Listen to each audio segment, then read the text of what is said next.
Bem, o advogado Mendes de Barros, que está lançando o livro O Galo e o Marajá na Terra do Sol, é o convidado desta semana aqui do Ricardo Mota Entrevista. Eu deixei para ele uma indagação se a frase que eu usei foi dita por um amigo ou alguém que não gosta dele. Diz o seguinte: Mendes de Barros, se tem um amigo e se esse amigo tem defeitos, ele tira os defeitos. Quem foi que disse isso? Antes de responder, eu queria pedir que não diga que eu estou lançando o livro. Não sou eu quem está lançando o livro. Mas os artigos são Os seus. artigos são meus, mas quem está lançando o livro é esse grupo aí. Você pergunta se o mesmo... Veja o seguinte... Se você tem amigo, o amigo do senhor não tem defeito. Ele tem, só que eu não uso. Tá certo? Uhum. Os defeitos dos meus amigos eu não uso. E peço a eles para que não usem contra os outros. Porque defeito todo mundo tem. Sendo humano, tem defeito. Se é o ser humano, tem qualidade e tem defeito. Dos meus amigos, os defeitos eu não uso. E peço a eles para que não use também. Doutor Mendes, o senhor guarda alguma mágoa especial de algum homem público aqui do estado de Alagoas? Não. Não, né? Não, eu não tenho ódios, nem reservo... Nem rancores, né? Rancores. Uhum. Eu acho que não leva a nada. Aborrecimentos você tem, porque às vezes as pessoas não querem respeitar a sua presença, não querem respeitar a sua essência, não querem respeitar a sua pessoa, e essas pessoas têm que ter reação. Tá certo? Mas eu não tenho ódio, graças a Deus, ódio, rancores e vinganças e coisas, dá comigo não. E pessoas com as quais o senhor gostaria de estar conversando hoje, por exemplo, que não estão mais com a gente aqui? Quem o senhor sente mais saudade, assim? Eu falo de figuras públicas. Figuras públicas... Vamos ver... Eu diria que o Arlindo Chagas era uma delas, seguramente. Arlindo Chagas. Olha, eu vou lhe pedir perdão para não dizer, porque eu posso esquecer alguém. Viu? Mas aqueles todos que você acha que eram meus amigos, com quem eu convivia, os que já foram, me deixaram muita saudade. O senhor ressalta isso também, né? Em alguns artigos. O senhor, enfim, se refere com muito carinho a muitos deles. Mendes de Barros hoje continua atuando como advogado, enfim, é uma coisa que interessa ainda ao senhor profissionalmente? A minha profissão é encantadora, mas no Brasil de hoje é impossível você exercer a advocacia. A justiça está absolutamente desclassificada. Mas o que é que aconteceu? A justiça ganhou um poder no Brasil acima de todos os poderes. Aconteceu exatamente aquilo que não deveria acontecer. Doutor Ricardo, a gratidão é o sentimento mais nobre do gênero animal. Se você passasse na beira de uma mata e pegar um leãozinho recém-parido ou um tigre e levar para casa e cuidar dele, quando ele crescer, que eu levantar a mão para falar com você, ele me mata. Um animal selvagem. Você pega o seguinte, um juiz de direito, um desembargador, um ministro do Supremo Tribunal Federal, não pode chegar lá dessa forma. Tem que chegar lá pela sua competência e pela sua dignidade. Não pode. É como vocês viram o parlamento também.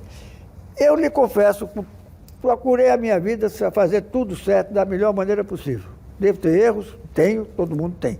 Mas eu procurei fazer tudo certo. Mesmo assim, eu não votaria jamais uma lei para ser preso. Eu votar a lei, quando terminasse a lei for promulgada, eu seria preso. Eu não façaria. Então, como é que você pode exigir que esse Congresso, que tem deputados e senadores cheios de processos, esse povo pode votar alguma coisa que preste? Mas tem que parar o Congresso e julgá-los. Só pode ficar ali fazendo lei quem é decente, quem está devendo, quem matou, roubou. Quem vai julgar, doutor Mendes?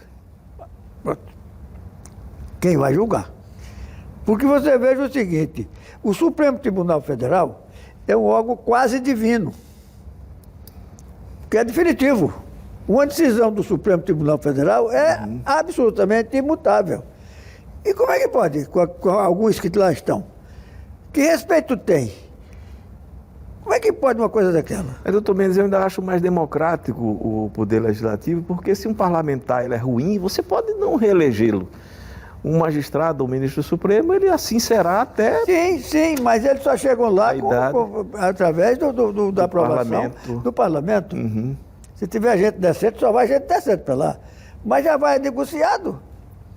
É um negócio absolutamente... Mas o que aconteceu? Sempre foi assim. E por que hoje, me parece, é a impressão, o senhor pode eu vou afirmar muito uma mais. coisa... O que aconteceu que piorou essa qualidade? Porque piorou a qualidade do Congresso? Piorou.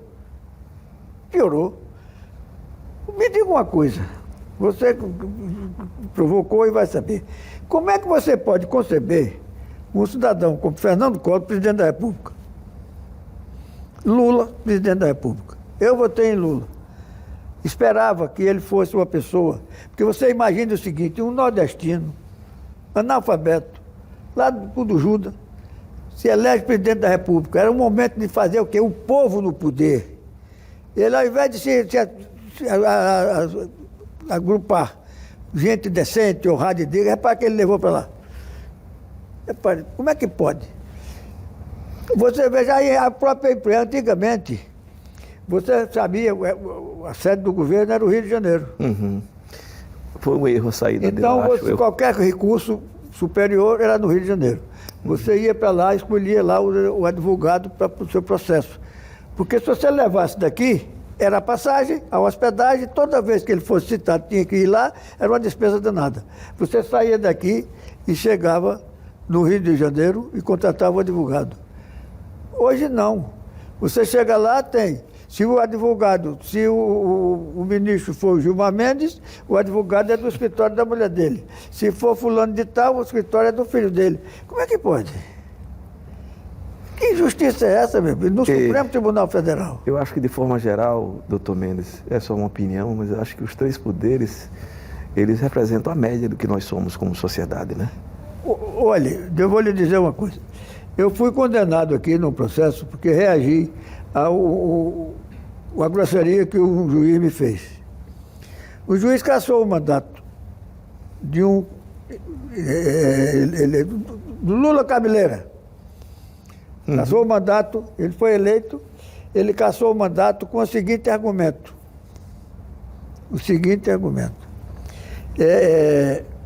O voto, ele disse que houve lá uma questão que seria a mesma coisa, veja bem.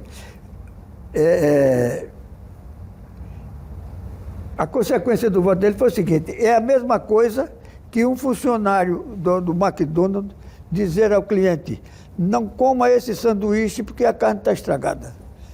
Pode. Foi esse o fundamento do voto. Do juiz? Do juiz. Cassou o mandato. Ele votou. Nós ganhamos no tribunal. Mas pode uma coisa dessa? O juiz morava aqui e a lei diz o seguinte, que o juiz tem que morar no domicílio, tem que ser... Isso aconteceu há muito tempo, não há mais juiz morando na comarca. Na comarca, você está entendendo? Quer dizer, isso é uma brincadeira. E ainda tem direito ao auxílio de moradia. Tinha, né? Isso é uma brincadeira. Entendeu? Aí você, como é que pode? O outro, num crime de imprensa, ele indicou testemunha. Tá crime de imprensa publicou, não precisa ninguém ler, não. Publicado, o crime está consumado. Pois bem, botou. E eu fui condenado porque contrariei isso. Você entende? O negócio chegou num ponto, você vai ver o seguinte, a situação jurídica, o advogado, por exemplo, a ordem não se manifesta em nada. Tem um deputado, tem um advogado muito famoso lá em Brasília, tal de Cacai. Estava fazendo uma entrevista, aí perguntaram a ele chegou e disse, eu não sou um intelectual jurista, mas sou um advogado. Pode. Outra, uma professora de Direito e advogada de Brasília, fez um requerimento